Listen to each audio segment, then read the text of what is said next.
I'm a big actions speak louder than words type of person. He may have all the friends in the world, but this is when he's trying to absolutely take not true. slavery off of an exhibit in Philadelphia, This is absolutely not true. This is absolutely not true. I'm going to share with you in just a couple minutes here how Abby Phillips is absolutely not telling you the truth. Before we put this through the fairness and consistency test, let me share with you how she started the entire segment, which calls into question if Donald Trump is a racist or not. Here's how she started her segment. Very loudly. I love Nicki Minaj. She was here a couple of weeks ago. She's so beautiful. Her skin's so beautiful. Herschel Walker, speaking about loyal, how good a football player was Herschel? I would say there can't be a greater football player than Jim Brown. By the way, Lawrence Taylor, great friend. Lawrence, the great Lawrence Taylor. Muhammad Ali, who was a friend of mine. I put a picture of myself and Muhammad. It was another piece of work. You talk about a piece of work. But he could fight, couldn't he, huh? Mike Tyson, boy, I tell you, Mike has been loyal to me. Whenever they come out, they say, Trump's a racist. You know, it's like a statement. Trump's a racist. Mike Tyson goes, he's not a racist. It's like your drunk uncle at Thanksgiving going, oh, with the thing. Like, what are we doing? Like, first of all, I think he just told on himself and admitted that his drunk uncle does this kind of stuff at their family gatherings. Secondly, when he talks about his drunk uncle saying the thing with the thing, does he even realize where that came from? Does everyone remember where that came from? Who actually made that statement? The thing from the thing? That was Joe Biden. Abby Phillips didn't throw that in there, but let's go ahead. Like, what was that? Why would he think that based on his recent track record that any of that flies? Because anybody who's accused of racism or homophobia or discrimination says, here, look at my black friend, look at my Latino friend, look. Well, look, I think actions. I'm a big actions speak louder than words type of person. He may have all the friends in the world, but when he's trying to take slavery off of an exhibit in Philadelphia, that speaks very loudly. Okay, so now you saw how Abby Phillips and her team at CNN, how they queued up this conversation. That's how they started this segment, to then have a conversation with their panel of guests on calling out Trump's potential racist leanings, right? That's how they started it out. That's how they laid the foundation for having the conversation based on what he was saying at this Black History Month reception. Now, I'm going to share with you how the Black History reception actually began when Trump started. And by doing so, we're going to put this through the fairness and consistency test and see what grade we give Abby Phillips on the fairness test. So here we go. Here's how it actually began.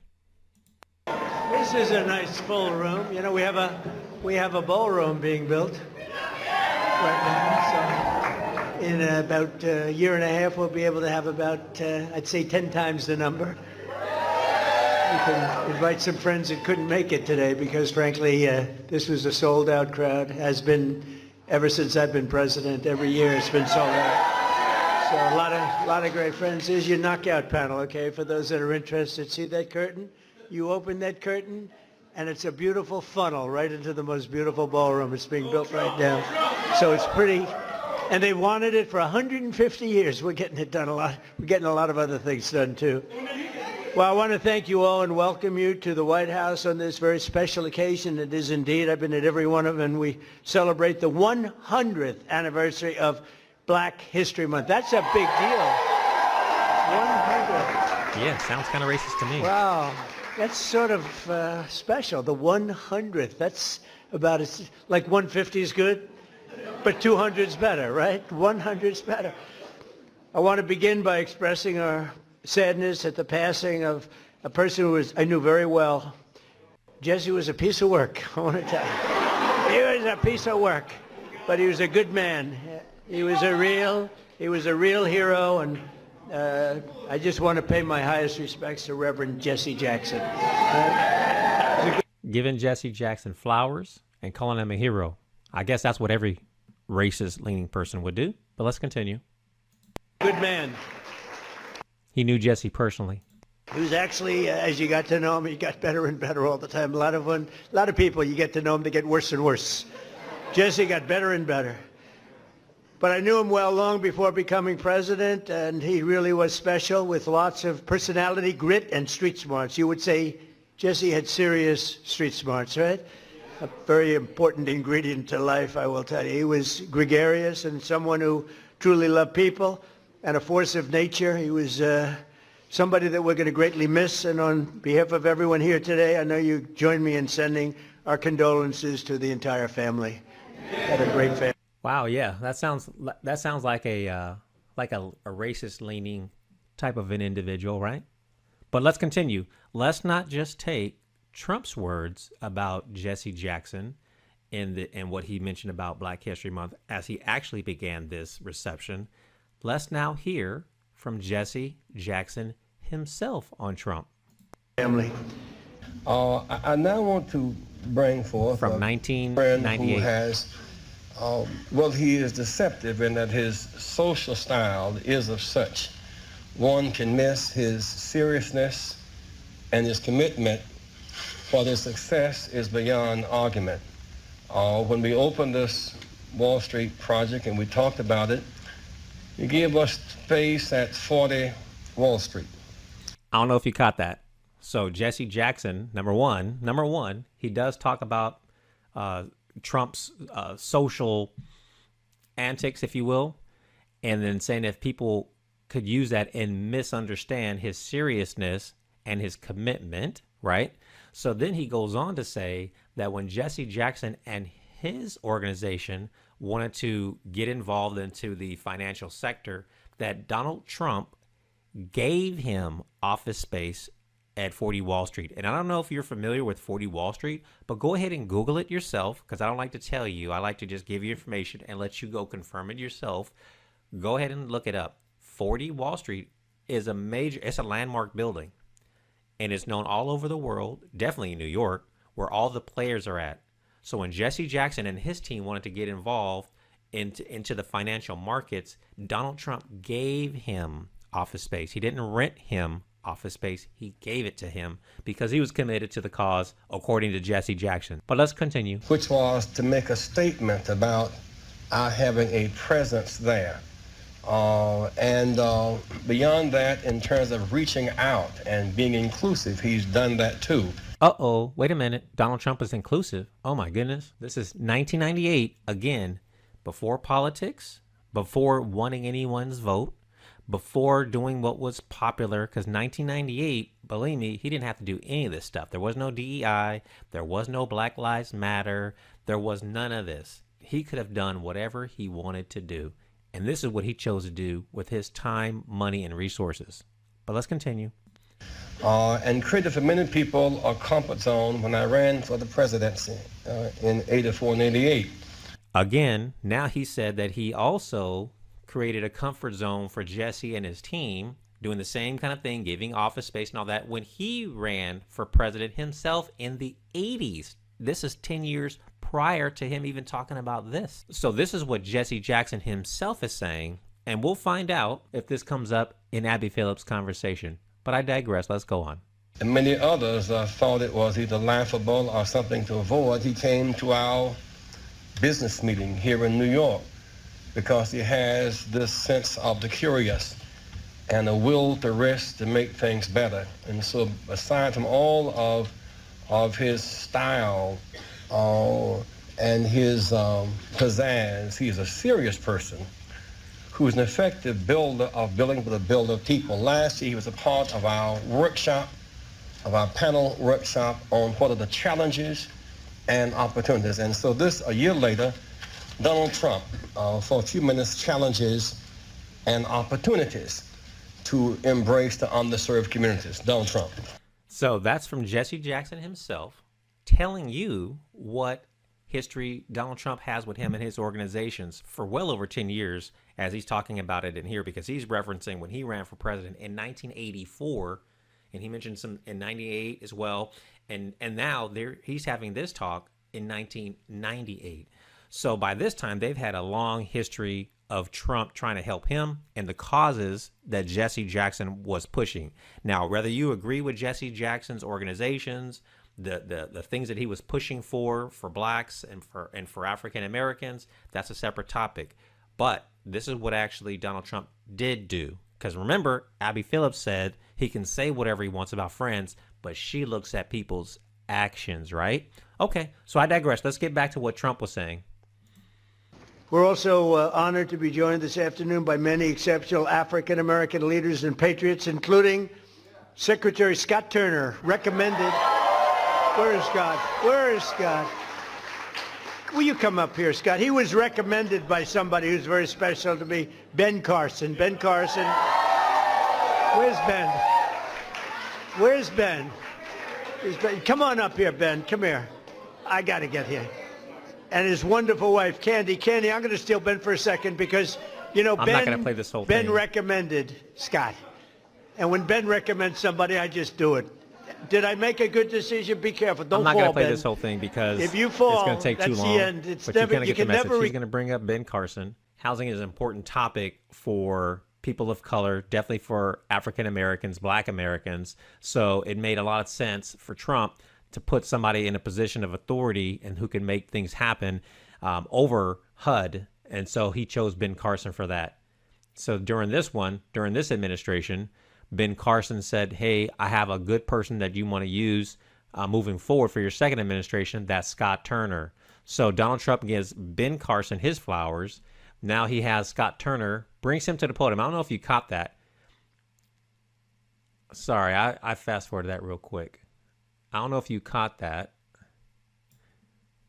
Predecessor taught me that. So is Scott doing a good job, Ben? He's doing the best job ever. Come on, say that. I like it.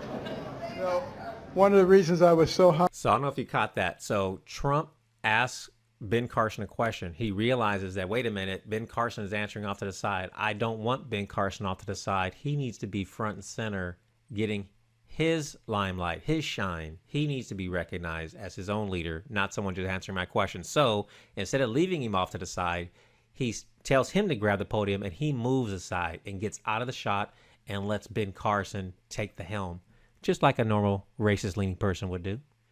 High on Scott Turner is he was really the driving force behind the opportunity zones, which was Ben Carson then which goes ahead doesn't and get starts to nearly give Scott his flowers and the credit for all the work he's been putting in. Trump praises Scott and all the good work that he's been doing. And let's continue. We appreciate it. And again, Candy, thank you very much for being here. Special woman. Ben's getting the Presidential Medal of Freedom. That's the biggest. That's the biggest. It's the highest award you can have outside of the Congressional Medal of Honor. But it's better because, you know, a lot of people get the Congressional Medal of Honor. They're not around. Presidential. You get them. They're not around. Medal of Freedom. Whereas we don't have. Again, giving him his flowers while he's alive, by the way.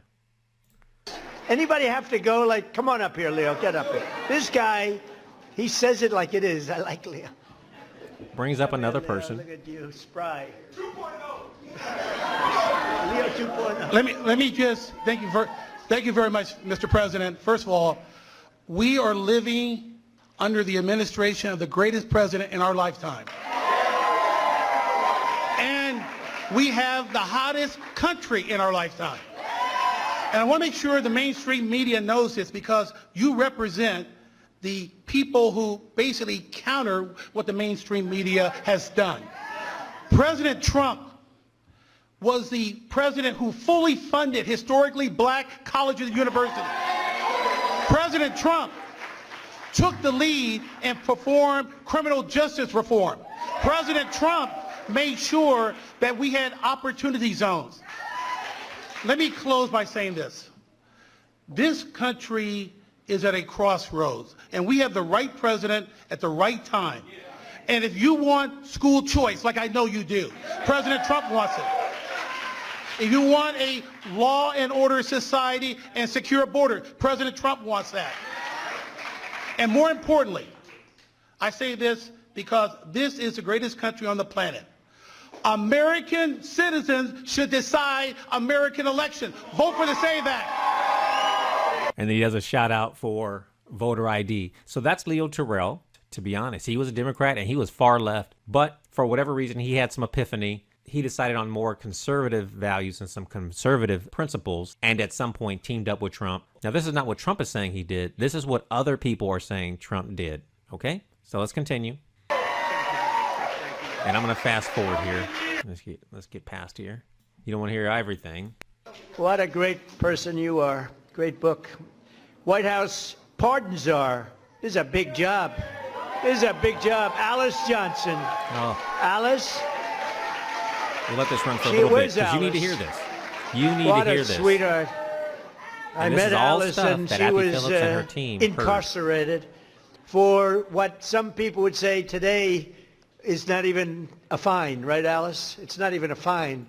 And I want to And make I sure that said, you "How hear what I long has she said. been in jail?" You want to hear this 22 years. because this is the same information that Abby Phillips and her team saw and heard and knew about when they made their narrative and they made their video clips and they had their conversation with their panel and let their panel say all the things that they were I saying. said 22 years, and she was on a phone call. This was over a phone call. I know about fake phone calls too, Alice, you know, remember? They tried to get me in a fake phone call. But Alice was in jail for like 22 years. I said, how many years does she have left? 28. I said, 28 years left. And I said it, and I mean, she admitted she made a little mistake, but it was not the kind of a mistake that you serve 50 years in jail for. Like maybe a couple of months, maybe less than that. And I said, this is the most unfair. And then when I met her, I fell in love. I found my wife was very upset with it. Our great first lady did not like that, Scott. She didn't like it, but Alice is great. And say a couple of words. It was so ridiculous. 22 years, she had 28 left. And I said, let's get her the hell out. And we got her out. We did a commute. And then when I got to know her, she was so high quality. I said, full pardon. So she's cleaner than anybody in this room, even than my friend right here. She's cleaner. Because of that, she's cleaner than anybody in this room. Thank you, Mr. President. The feeling was mutual.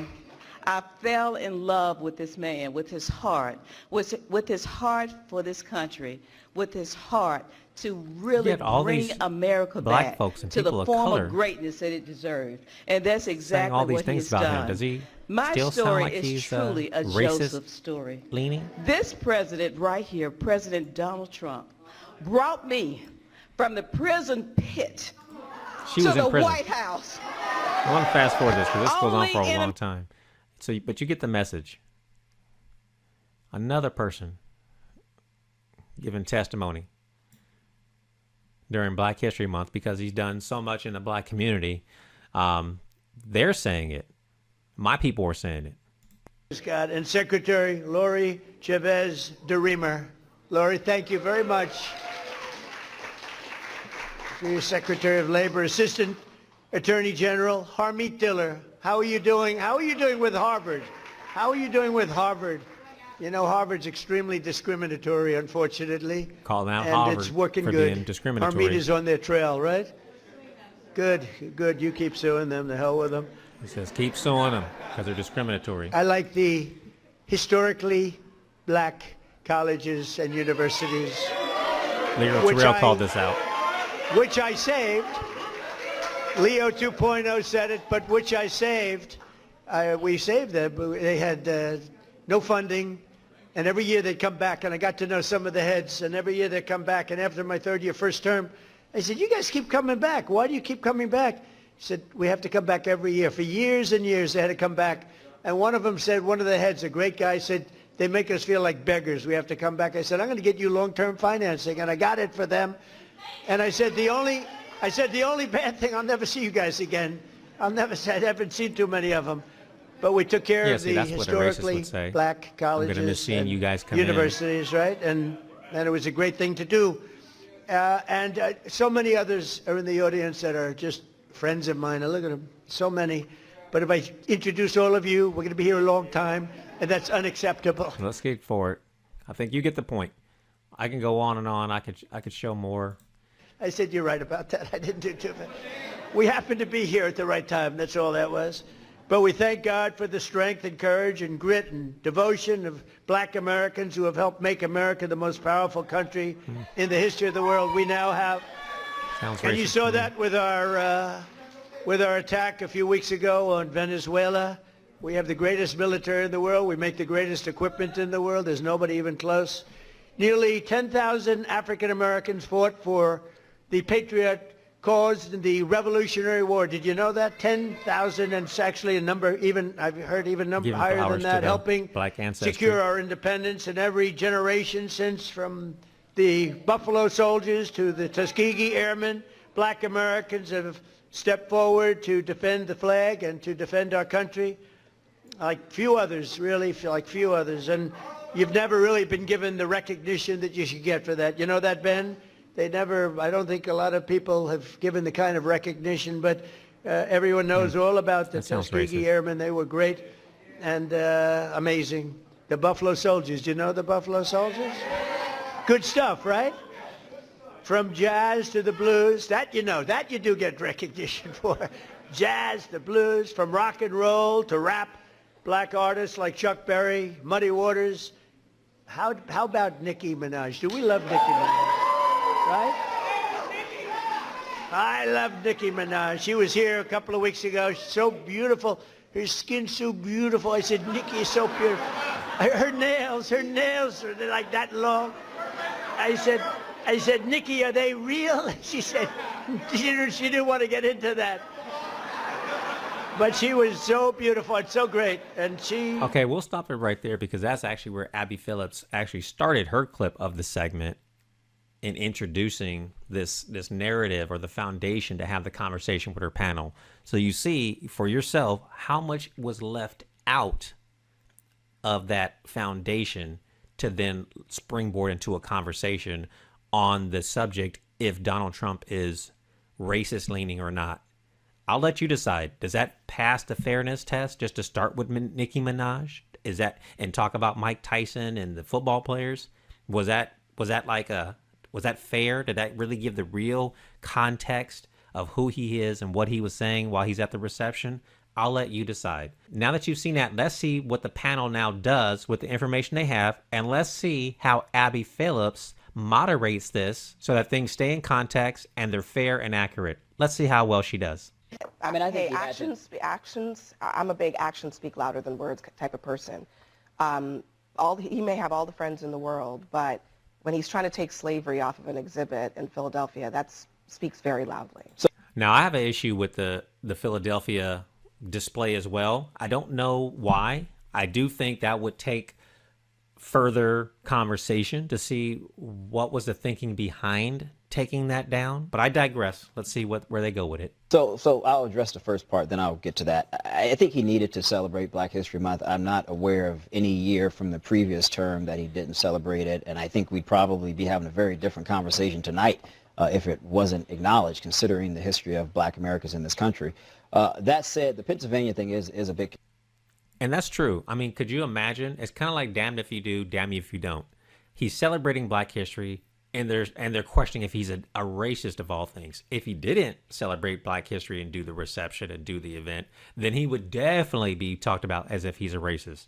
And even having a conversation, look at that face. Does that look like somebody that is going to have an open, honest, good faith conversation with anybody? No. But I digress. Let's go on. Concerning to me. And it's clear to me that one of the things that bothers Trump a lot. Again, look at this smirk from this woman over here.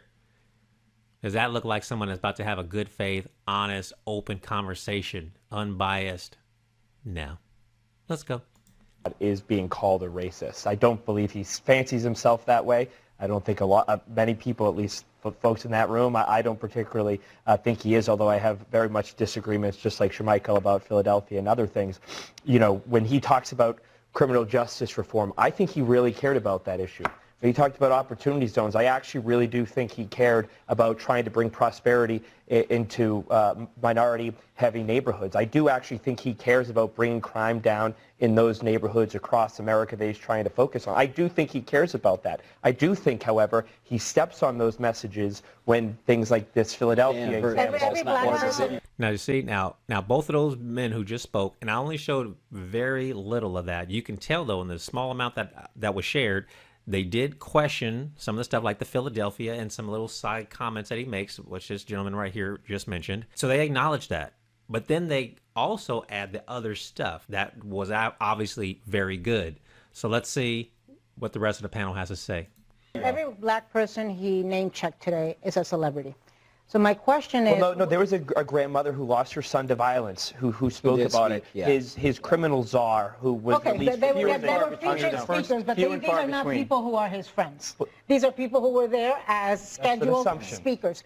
Okay, well, okay, listen, it's not that. Yeah, she said that the people speaking were his friends, but in the little bit that I did share, did they speak about him like he was a friend, or that he was just some distant person that was just like a boss only? They may not be his best friend, but they consider him a friend. But I'll let you decide.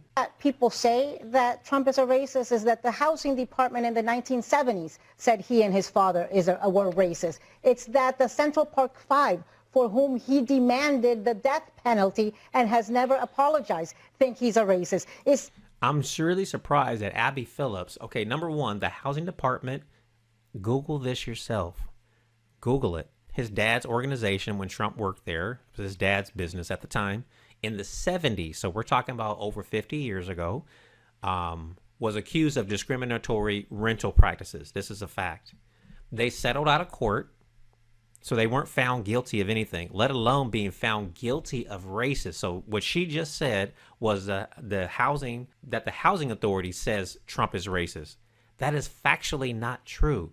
Abby Phillips is supposedly a journalist and a reporter. Why didn't she say, hold on there, Anna? That's actually not accurate.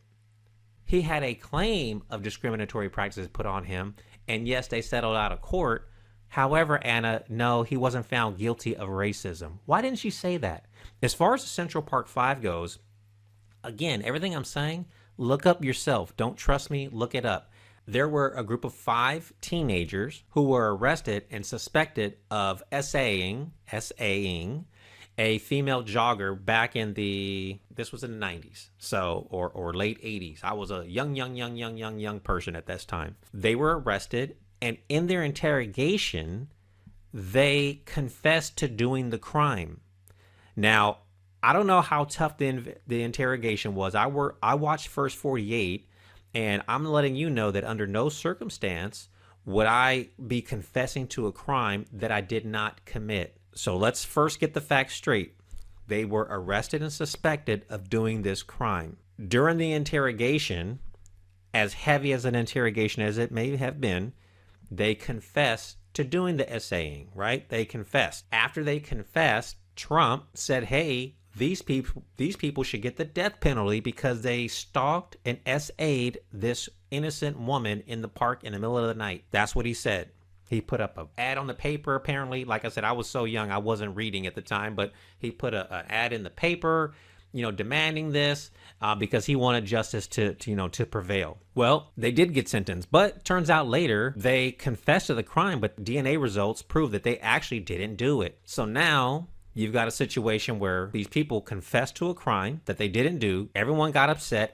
People wanted them to go to prison. They went to prison. Now, I do believe that Trump should have made some kind of a statement saying, you know what, I was wrong about it. I didn't realize it when they confessed to it that they actually were innocent. But you know what? Now, seeing that they're not guilty, I really do want them to be free. And it was a terrible thing that had happened. I don't even know why that they confessed. That's actually what happened. So why am I, this knucklehead on YouTube, saying this? But Abby Phillips, with all the benefit of the facts, all the benefits of a production team and writers, they could have actually thrown that in there. But just how with catching people with these fake daycare centers in Minneapolis, they leave it up to people on YouTube to share all the facts with people. But anyway, I digress. Let's move on. It's just that this week, he used the death of Jesse Jackson to attack Barack Obama. In the statement he put out on Truth Social, Barack Obama, who lives rent-free in his head. He Jesse has Jackson got a didn't like long Barack Obama. track record. It's calling the countries that people like I come from shithole countries. It's saying that Haitians eat cats and dogs. I mean, we could sit here all night and trace back all of the racist things he has said and done through his lifetime, not just his presidency. Well, and it's not just him. It's also Stephen Miller, and it's all of the people surrounding him. And one of the first acts that they did was make sure that they have a problem. They want everyone to know they have a problem with diversity. While they're yammering on, see, look, that's what Abby Phillips is doing. She literally just said through his whole life, Trump has proven to all these things that he's racist. Abby Phillips is going through her notes. Here's her highlights. She knows everything I know. She's not correcting one bit of what they're saying, knowing what I just shared with you. And I only shared very little. We'll let this run a little bit because I think you get the point. Miller, and it's all of the people surrounding him. And one of the first acts that they did was make sure that they have a problem. They want everyone to know they have a problem with diversity. Diversity is what makes this country strong. It is what makes this country great. And the entire Republican Party wants to completely erase diversity. That's not I mean, true. how the many entire times? Republican Party, that's half of the country. I will say the Republican. Now he's going to stop her right there, and he should have stopped her right there because that's the most ridiculous thing. Number one, Trump has a crap load of women on his teams, all of his teams, business, political teams, all that. That's diversity. We just saw a clip, the real opening of that ceremony, where a room full of people of color were all giving Trump his flowers for things that he has done for them. And not just what he's done for them, but he put them in positions of authority. He put them in positions of power. He put them in positions that elevated them. So when they say diversity and he's against diversity, I'm looking for the real evidence of that. We watched a video of going all the way back to 1990 where he's putting Jesse Jackson in the room with decision makers, people who can help finance all the stuff that he wants to do, giving him free office space, helping him with his campaign to run for president in the 80s. If that's not diverse, I don't know what set of facts that they're looking at, but what I do know is that Abby Phillips is not bringing up to them what I just brought up to you. And I think this is a big problem that we have in this country, in our culture. When most of us don't like somebody because of when they say something, it makes us feel some kind of way, we start hiding any facts about them that could be positive. We start hiding any facts that could point out that maybe we're just in our feelings. And we start magnifying anything that comes up that could support our neurotic thoughts and feelings about that person. And you tell me, based on the little bit of facts that I shared with you in video clips, not from my mouth,